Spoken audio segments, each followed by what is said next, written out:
Hello, my name is Sarai Mingao, and I will be talking to you all about Chapter 6, which is titled Governance and Finance of the U.S. Schools.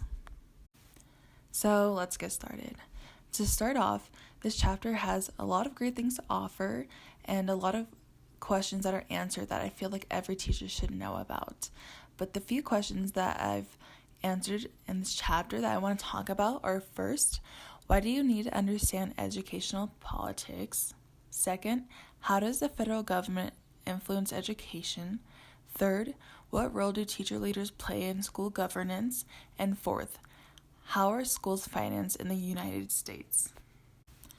Why are educational politics even important to understand?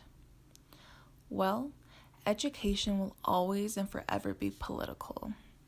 In the book, it says that reforming schools is essentially a series of political acts, not technical solutions to problems.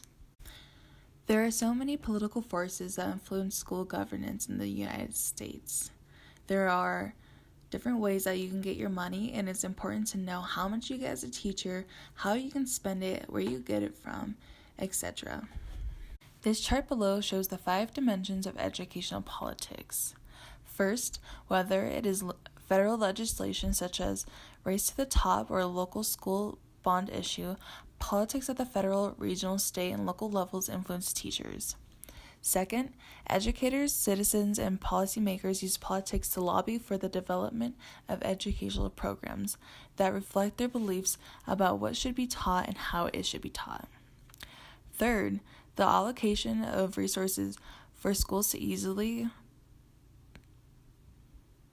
become a political issue in a community, as anyone who has voted on a school bond issue knows. Fourth, the legal rights and responsibilities of teachers and students are continuously changing, often as a result of conflicting political views about education. And lastly, the fifth, one of the hottest politically charged issues in education today involves the push for higher standards. Mandated testing to ensure that students have mastered those standards, and calls for accountability to ensure that schools, teachers, and administrators produce results.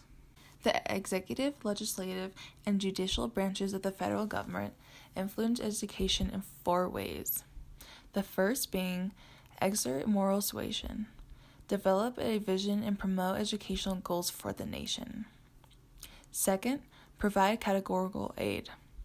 This is assist school systems with funding if they adopt federally endorsed programs, methods, or curricula. 3. Regulate. Withhold federal funds if a school system fails to follow legal state statutes related to equal educational opportunity. And the last one being fund educational research. Identify and then fund research projects related to federal goals for education. There is a sense of help that comes from presidents. Comparing presidents from the past and the present, you can see how their views were different on education. For example, Presidents Reagan and George H.W. Bush were the ones who scaled back federal involvement in education. On the other hand, President Clinton and Obama are some who play a more active role in ensuring educational opportunity.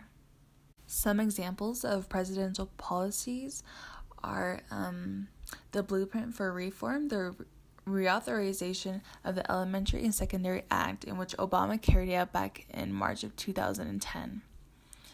This blueprint emphasizes 4 key areas of educational reforms. The first being improving teacher and principal effectiveness. 2. Providing information to families to help them evaluate and improve their children's schools. 3. Implementing colleges. And 4. Improving student learning and achievement in America's lowest performing schools by providing intensive, supportive, and effective interventions. Teacher involvement is on the rise in today's educational world. That being with teacher leaders who play a part in the National Board for Professional Teaching Standards and attend professional development schools. These teacher leaders can help play a bigger part in the educational system rather than just teaching. They even help to play an even bigger role to make decisions outside of the classroom. For example, this is figure 6.5 from the textbook, which is titled 11 Dimensions of Teacher Leadership Beyond the Classroom. And for the last question, how are schools financed in the United States? There is a combination of revenues from local, state, and federal sources that is used to finance public elementary and secondary schools in the United States. Since 1980, schools have received almost equal funding from local and state sources.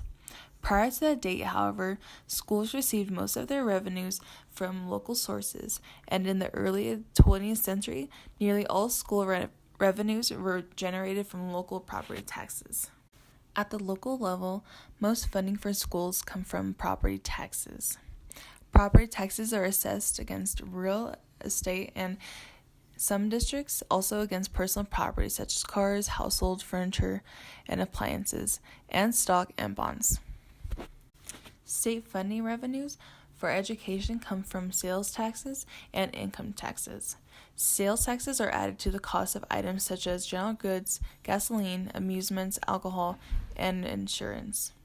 Income taxes are placed on individuals in many states and on business and industry. The role of federal government in providing resources for education has been very little. The federal share of funding for public elementary and secondary schools shows that it was 12.5% in 2011, which is very small. Federal funding comes from different grants, laws, and entitlements, such as presidential policies.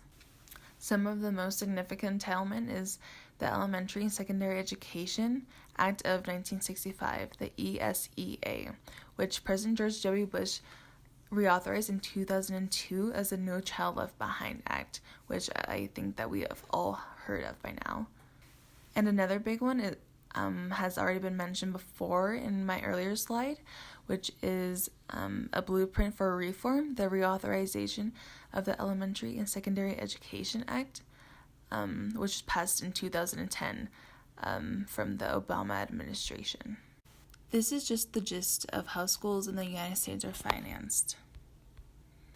There is a lot that goes into governance and finance in schools across the nation, but I hope you have a better idea of educational equality in the United States and how it needs to become a bigger issue, as I feel and many other teachers across the nation feel that they aren't getting enough attention or support from the government.